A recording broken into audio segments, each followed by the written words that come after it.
Hello friends, তোমরা কেমন আছো? আশা করি তোমরা সবাই ভালো আছো। প্রতাপ একাডেমি কোচিং পরিবারে তোমাদেরকে স্বাগত। আমি প্রতাপ স্যার। আজকে আমি নিয়ে চলে এসেছি যে সমস্ত স্টুডেন্টরা সিউর আন্ডারে ইতিহাস জেনারেল সাবজেক্টটি নিয়েছো, থার্ড সেমিস্টার পড়ছো, সেক A1 পেপারটি রয়েছে তোমাদের জন্য গুরুত্বপূর্ণ 50 মার্কস ও 15 মার্কসের কোশ্চেনগুলি নিয়ে চলে এলাম। শেষ মুহূর্তে এই কোশ্চেনগুলি তোমরা প্র্যাকটিস করো। অবশ্যই তোমরা ইতিহাস জেনারেলের সেক A1 পেপারটি নিয়ে চিন্তামুক্ত থাকবে। চলো গুরুত্বপূর্ণ কোশ্চেনগুলি আমরা দেখে নেব। প্রথমেই আমরা দেখে নেব 50 মার্কসের গুরুত্বপূর্ণ কোশ্চেনগুলি। বলে রাখি বিভাগ কয়ে তোমাদের 50 মার্কসের কোশ্চেন হয়ে থাকে, তোমরা দেখে নাও। ফার্স্ট কোশ্চেন, সম্প্রতি তোমার দেখা অথবা অন্তর্জালের বা ইন্টারনেটের মাধ্যমে পরিদর্শন করেছো এমন একটি স্মৃতিসৌধ অথবা একটি জাদুঘর সম্পর্কে প্রতিবেদন লেখো হাজার শব্দসীমার মধ্যে।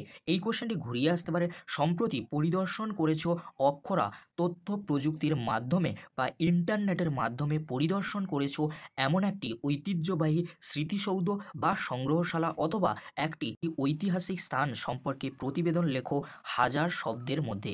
এই কোশ্চেনটি ঘুরিয়ে আসতে পারে, সম্প্রতি পরিদর্শন করেছো এমন একটি স্মৃতিসৌধ অথবা জাদুঘর সম্পর্কে একটি প্রতিবেদন লেখো হাজার শব্দসীমার মধ্যে। তোমাদেরকে বলে রাখি 50 মার্কসের জন্য যে কোশ্চেনটি তোমরা রেডি করবে সেটি হলো স্মৃতিসৌধ অথবা জাদুঘর। এই দুটি কোশ্চেন তোমরা রেডি করে যাও, 50 মার্কসের জন্য একটি কোশ্চেন কমন পেয়ে যাবে। তোমাদেরকে এখানে বলে রাখি তোমরা স্মৃতিসৌধ অথবা জাদুঘর যে কোনো একটি কোশ্চেন ভালো করে রেডি করে যাও, অবশ্যই তোমরা একটি কোশ্চেন এক্সামে 50 মার্কসের জন্য কমন পেয়ে যাবে। এবারে আমরা দেখে নেব 15 মার্কসের জন্য গুরুত্বপূর্ণ কোশ্চেনগুলি আলোচনা পূর্বে তোমাদেরকে বলে রাখি বিভাগ ক্ষয়ে তোমাদের 15 মার্কসের কোশ্চেনগুলি আসবে। তোমরা দেখে নাও যে কোশ্চেনগুলি খুবই গুরুত্বপূর্ণ সেই কোশ্চেনগুলি কিন্তু আজকের এই ভিডিওর মাধ্যমে তোমাদেরকে তুলে ধরছি। আর এই কোশ্চেনগুলি তোমরা যদি ভালো করে প্র্যাকটিস করে যাও, অবশ্যই তোমরা সেক A1 পেপারটি নিয়ে চিন্তামুক্ত থাকবে। তোমরা দেখে নাও 15 মার্কসের গুরুত্বপূর্ণ কোশ্চেনগুলি। ফার্স্ট কোশ্চেন, ভারতের শিল্প ও স্থাপত্যের উল্লেখ করে ঐতিহ্য শব্দটি ব্যাখ্যা করো। কোশ্চেনটি 15 মার্কসের জন্য অত্যন্ত গুরুত্বপূর্ণ। নেক্সট কোশ্চেন, ভারতীয় স্থাপত্যের বিশেষ উল্লেখ সহ ঐতিহাসিক পর্যটন সম্পর্কে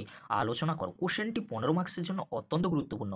নেক্সট কোশ্চেন, মুঘল যুগের স্থাপত্যের বৈশিষ্ট্য আলোচনা করো। কোশ্চেনটি 15 মার্কসের জন্য অত্যন্ত গুরুত্বপূর্ণ। নেক্সট কোশ্চেন, ইতিহাস ভিত্তিক পর্যটন বলতে কি বোঝো? কোশ্চেনটি 15 মার্কসের জন্য অত্যন্ত গুরুত্বপূর্ণ। নেক্সট কোশ্চেন, স্থূল ঐতিহ্য ও ব্যবহারিক ঐতিহ্য বলতে তুমি কি বোঝো? দুটি ক্ষেত্রেই একটি করে উদাহরণ দাও। কোশ্চেনটি কিন্তু 15 মার্কসের জন্য অত্যন্ত গুরুত্বপূর্ণ। এবারে তোমরা দেখে নাও সেক A1 পেপারে 7.5 মার্কসের জন্য যে কোশ্চেনগুলি টিকা হিসেবে আসতে পারে। ফার্স্ট কোশ্চেন, তাজমহল সম্পর্কে টিকা লেখো। নেক্সট কোশ্চেন, প্রাচীন ভারতের মন্দির স্থাপত্য সম্পর্কে টিকা লেখো।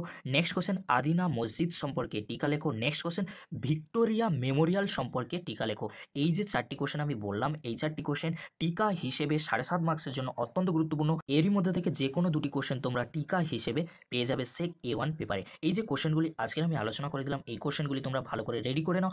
অবশ্যই তোমরা ইতিহাস জেনারেলে সেক A1 পেপারটি নিয়ে চিন্তামুক্ত থাকবে। যদি ভিডিওটি ভালো লাগে থাকে লাইক, কমেন্ট, শেয়ার ও সাবস্ক্রাইব করতে ভুলবে না। এরকমই একটি গুরুত্বপূর্ণ ভিডিও অবশ্যই বন্ধুদের মাঝে বেশি বেশি করে শেয়ার করতে। ভিডিওটি দেখার জন্য তোমাদেরকে অসংখ্য ধন্যবাদ।